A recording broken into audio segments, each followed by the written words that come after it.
안녕하세요. 불만창 기자들입니다. 자, 동아시안컵에 따라서 지금 K리그1이 휴식기를 보내고 있습니다. 네. 여름 이적 시장이 문을 닫고 각 팀들이 새롭게 꾸려진 스쿼드로 지금 훈련 한창이잖아요. 네.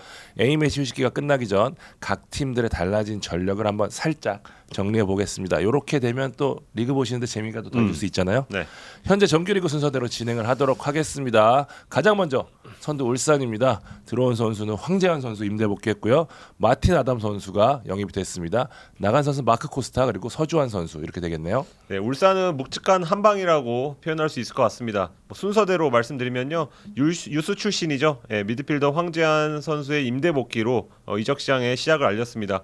황재환은 현대 중고 출신이고 2019년 10월에 울산 현대와 프로 계약을 맺자마자 독일 쾰른으로 임대를 떠났습니다. 2년 6개월 계약을 맺었는데 임대 종료 시점이 2022년 6월 30일이었습니다.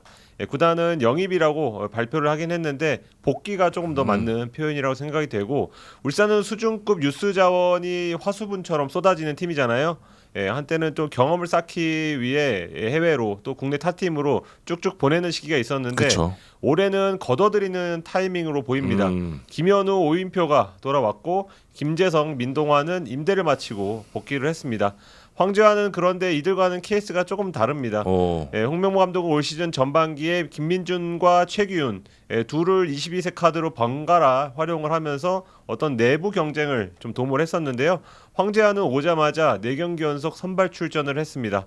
황재환을 쓰기 위해서 복귀시켰다는 측면에선 어떻게 보면 영입이라고 봐도 무방할 것 같습니다. 22세 보강을 위해. 그렇습니다. 2001년생입니다. 그래서 내년까지 22세 카드로 활용할 수 있거든요. 그래서 이 선수의 가세로 달라진 게, 울산은 주로 교체 카드 3장을 활용을 했었잖아요. 맞아요. 근데 대구전 돌아보면 5장을 썼습니다. 타이밍상으론 그 황재환 선수의 영입으로 인해서 생긴 변화라고 볼 수 있고요. 타이밍상으로는 황재환 영입이 조금 더 빨랐지만 그 전부터 공격수 교체를 열심히 노력을 했습니다. 늘 나왔던 이야기죠. 네, 울산은 골먼 주니오가 2020 시즌 끝으로 팀을 떠난 뒤에 늘 외인 스트라이커 문제로 골머리를 앓았습니다. 지난해 힌터제어가 반 시즌 만에 독일로 돌아갔죠. 그리고 나서 이제 광주에서 뛰던 펠리페 등의 영입이 좀 쉽지 않아지면서 나머지 시즌은 외국인 공격수 없이 치렀습니다. 올 초에는 예상치 못하게 오세훈까지 시미즈로 떠나면서 더더욱 헝가리에서 데려온 마크 코스타에 기대를 걸었는데 큰 기대는 없었어요. 뒤늦게 좀 데려오긴 했죠. 네. 빠르게 전력 외 선수로 분류가 됐고 오히려 레오나르도 선수가 자리를 잡았습니다.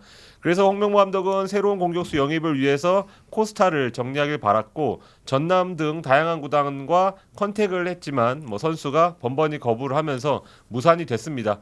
그러다 이적 시장이 마감에 다다랐을 때 계약 해지 협상에 체결이 됐습니다. 그래서 오랜 기간 팔로우했던 마틴 아담을 영입할 수 있었습니다. 많은 움직임은 없지만 이 선수가 외모처럼 묵직한 영입이라고 볼 수 있는데요. 현진 언론에서 나온 이적료가 120만 유로, 약 16억 원인데 우와. 여기다가 코스타 자녀 연봉까지 좀 지급하는 조건으로 계약을 해지했거든요. 그 말은 아담 영입에 들인 비용은 16억을 훌쩍 상회한다고 할 수 있고요. 남은 시즌 그래서 아담의 활약이 더 중요하다고 할 수 있을 것 같습니다. 이 선수가 프로 초창기에는 섀도우도 보고 측면도 봤는데 최근 몇 시즌 동안은 센터 포워드에 집중이 됐습니다. 결국 레오나르도와 어떻게 조합을 하느냐, 그렇죠. 어떻게 임무를 배분하느냐가 중요해 보입니다. 홍명보 감독은 수비형 미드필더 쪽에도 좀 보강을 고민을 했지만 마땅한 적임자가 나타나지 않은 걸로 알고 있고요. 떠난 선수로는 골키퍼 서주환, 꾸준히 서울이 원했던 선수인데 결국 서울로 완전 이적을 했습니다. 현실화가 되진 않았지만 저희가 그 멤버십을 통해서 네, 장현수 선수 복귀가 무산됐다는 말씀을 가장 먼저 전해드리기도 했었는데, 네. 김영권 선수가 최근에 좀 많이 지친 모습 보이면서 빌드업적인 측면에서 도와줄 수 있는 선수가 필요했다고 봤을 때 네, 울산 팬 입장 그리고 홍명보 감독 입장에서는 장현수 선수가 안 된 게 좀 아쉬울 것 같다는 생각 좀 들어요. 네. 네. 두 번째 팀은 2위 전북입니다. 들어온 선수는 이제 김진수. 임대 연장은 사실과의 영입과도 같다고 볼 수 있고요. 토로니케 선수가 영입이 됐고 나간 선수는 일류첸코, 쿠니모토, 이용, 황병근, 이우연, 이주윤이 있습니다. 전북 여름 이적 시장의 핵심은 역시 김진수의 잔류가 아니었나 싶습니다. 맞습니다. 당첨하더라도 쉽지 않다고 봤는데 김성식 감독의 설득 그리고 김진수의 의지, 전북의 배팅, 알나슬의 감독 교체 이런 것들이 다 맞아 떨어지면서 극적으로 잔류하게 됐습니다. 전북은 김진수가 잔류하지 않았을 경우에 박진성이 홀로 왼쪽을 책임져야 됐잖아요. 네. 그래서 이 자리에 뭐 박민규나 이기재 같은 선수들과 접촉했던 걸로 알고 있는데 누가 와도 지금 김진수가 보여주는 폼만큼은 안 되잖아요. 그렇기 때문에 전북 입장에서 그야말로 천군만마. 사실 김진수가 왼쪽 풀백이지만 공격 시 가운데로 좁혀서 마무리까지 해준 역할까지 해주고 있잖아요. 물이 올랐어요. 네, 네. 가장 중요한 여름 영입이라 할 수 있고요. 전북이 1번이 김진수의 잔류였다면 여기에 이제 손준호 영입도 있었고 일류첸코 정리, 일류첸코 나간다면 그 자리 보강. 요렇게가 이제 여름의 주요 과제였거든요. 손준호는 협상까지 다 했지만 중국이 코로나 정책을 바꾸면서 결국 중국에 잔류를 하게 됐는데 어쨌든 전북이 뭐 최근 류재문이 이 자리에서 너무 잘해주고 있고 백승호, 맹성웅이 좋은 모습을 보이고 있는 만큼 손준호에 대한 아쉬움은 그리 크지 않을 것 같고요. 전북이 또 올여름 일루첸코의 정리를 꾀했다고 말씀을 드렸잖아요. 네. 이적료를 벌 수 있는 기회였고 또 9월에 또 누가 옵니까? 조규성이 오잖아요. 그래서 일루첸코는 이제 다양한 카드를 맞춰봤는데 알려진 대로 뭐 서울, 수원, 인천, 대전이 관심을 보였고 제주와는 트레이드 논의를 실제로 진행도 했었고요. 전북은 일루첸코가 정리되면 데려올 선수 리스트도 동시에 같이 추리고 있었는데 브라질 출신의 아주 족보가 좋은 선수 제가 이름을 들었는데 우리 둘이서 호치키스 뭐 이런 이름이었어. 아니야 세자짜리야 세자. 근데 이름을 우리가 그걸 다 썼거든요. 근데 다 맞는 것 같아. 어쨌든 네. 뭐 그러면서 이 선수가 물망에 올랐지만 안 됐고 일루첸코 건도 뭐 잘 안 되는 분위기 흐르면서 하지만 이제 막판에 서울이 관심을 보이면서 이적이 성사가 됐고요. 재빨리 플랜 B인 토르니케로 정리가 됐습니다. 토르니케는 뭐 조자 대표팀에서는 바코보다 오히려 이 선수가 에이스라는 얘기를 들었다고 하더라고요. 스타일은 조금 다르다고 합니다. 네. 어쨌든 뭐 사실 문선민, 한경원이 작년만큼 아니기 때문에 측면 쪽에서 이제 바로 후에 지금 걸리는 하중이 굉장히 컸잖아요. 토르니케 영입으로 이제 측면을 중심으로 돌파로 흐름을 바꿀 수 있는 선수가 생겼다는 측면에서 전북은 좀 호재라고 보고요. 마지막에 이제 이용이라는 변수가 좀 있었잖아요.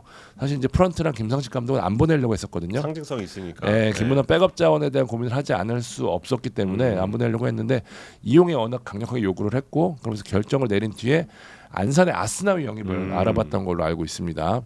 전북 이제 B팀에서 이제 컨디션을 유지 중인 최철수를 다시 믿기로 했고 지난 경기에서 실제로 좀 뛰면서 좋은 모습 보여줬거든요. 네. 고민을 덜은 모습이고 쿠니모토의 뜻하지 않은 이탈이 좀 아쉽긴 하지만 전북은 전체적으로 자신들이 계획했던 것을 이뤘던 여름이었다. 이렇게 정리를 좀 하고 싶습니다. 네.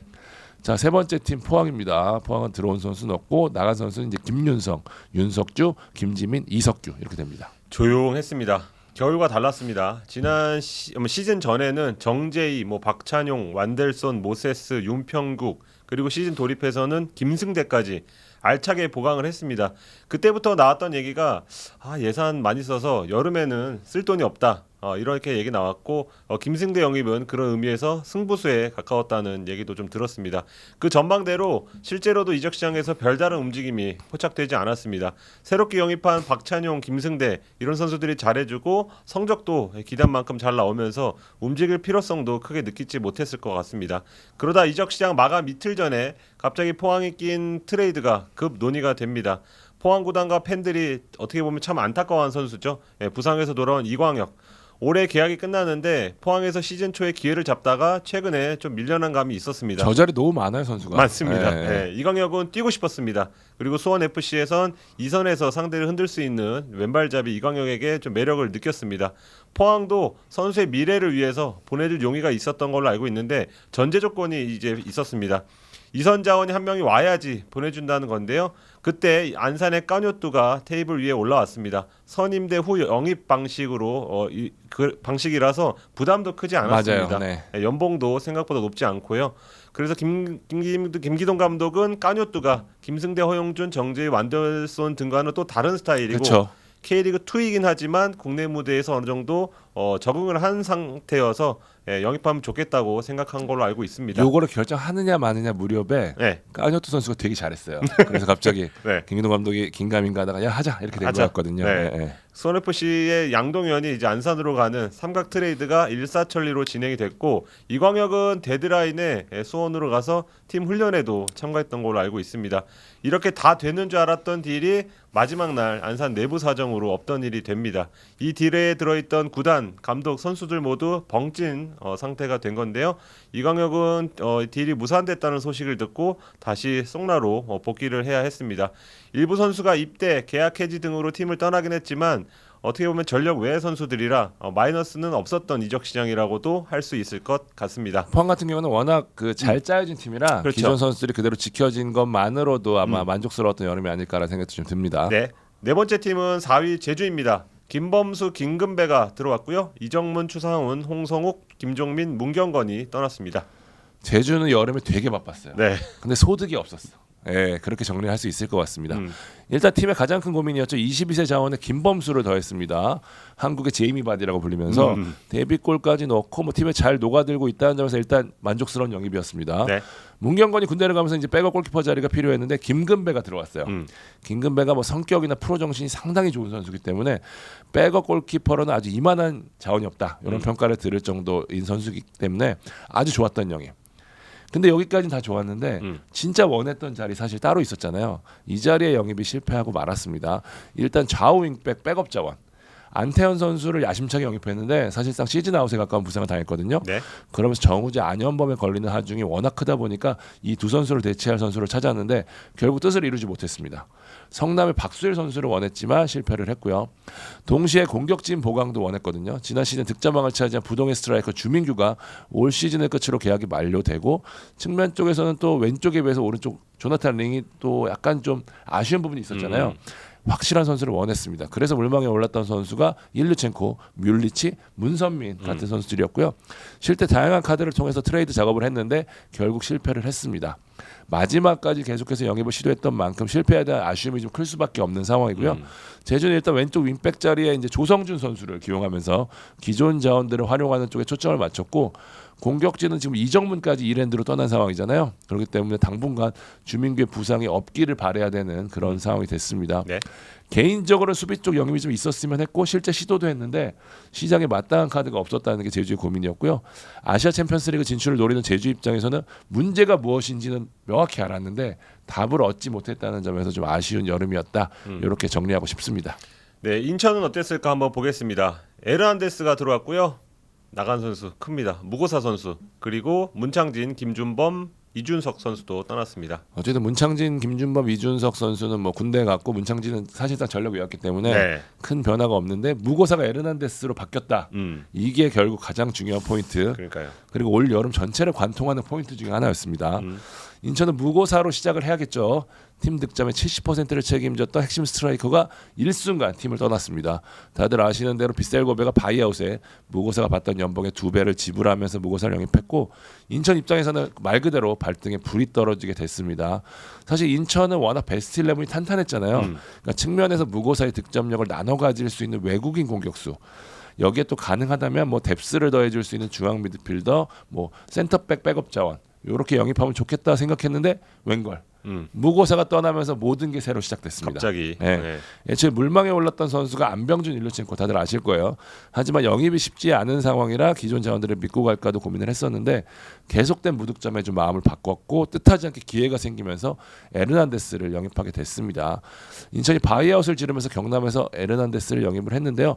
무고사와는 스타일이 아주 달라요. 그래도 현재 상황에서는 뭐 금액적으로나 뭐 적응 뭐 면도 필요 없다는 점에서 아마 가장 좋은 카드를 골랐다고 봐야 될 것 같고요.